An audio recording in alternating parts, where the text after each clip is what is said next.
Hello friends, কেমন আছেন আপনারা সবাই? আশা করছি ভালো আছেন। আমার চ্যানেলে আপনাদের ওয়েলকাম। আজ আমি যাচ্ছি কালীঘাট একটা জিনিস কিনতে। সেটা আমাদের অনেক দিন ধরে প্ল্যান ছিল যে আমরা কিনে আনবো কালীঘাট থেকে। সেটি কিছুই না, সেটি একটি গণেশের মূর্তি। আমরা একটি পিতলের গণেশ কেনার অনেক দিনের ইচ্ছা ছিল এবং সেইটা আমরা ভেবেছিলাম যে কিনবো। তো গণেশ পুজোর আগে হঠাৎ করেই ডিসাইড হয় যে আমরা যাব কালীঘাটে এবং আমরা ওই গণেশের মূর্তিকে আনবো আমাদের বাড়িতে, প্রতিষ্ঠা করবো। আমরা কিছু না ভেবেই গেছিলাম, আর যেটা হলো সেটা খুব ইন্টারেস্টিং এবং মজার, এবং এই এক্সপিরিয়েন্সটাও খুব ভালো লাগলো আমার। এবং আপনাদের সাথে এই দেখে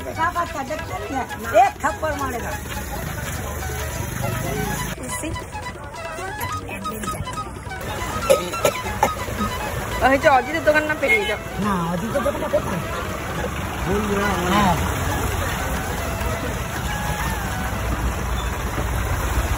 মিস্টার অজিত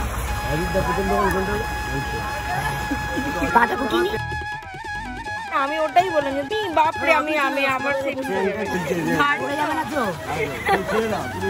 তুলে দিতে পারবে? আরে পারবে না মানে ভারী আছে কিন্তু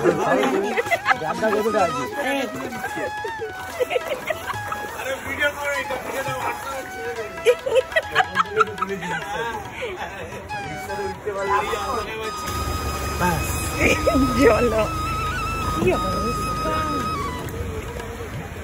সিরিয়াসলি এইটুকু তো কি অবস্থা।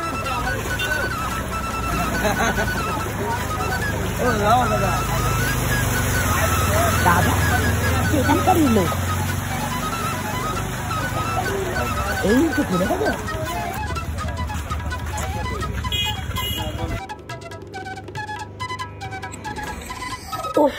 অবশেষে গণেশ কিনে বাড়ি ফিরলাম এবং খুবই সুন্দর একটি গণেশ মূর্তি আমি যেরামটি চেয়েছিলাম সেরাম পেলাম এবং গণেশজিকে আমাদের বাড়িতে নিয়ে এলাম, এনে প্রতিষ্ঠা করলাম, পুজো করলাম এবং আপনারা দেখলেন। কেমন লাগলো আপনাদের জানাবেন, কমেন্ট করবেন। আমার চ্যানেল তমরজ্যোতি প্লিজ সাবস্ক্রাইব করুন, দেখুন আমার ভিডিওস। ভালো লাগলে কমেন্টে জানান, আর আপনাদের আশীর্বাদ আর ভালোবাসা চাই। আশা করছি সেটা পাবো। আবার দেখা হচ্ছে পরের ভিডিওতে। ভালো থাকবেন।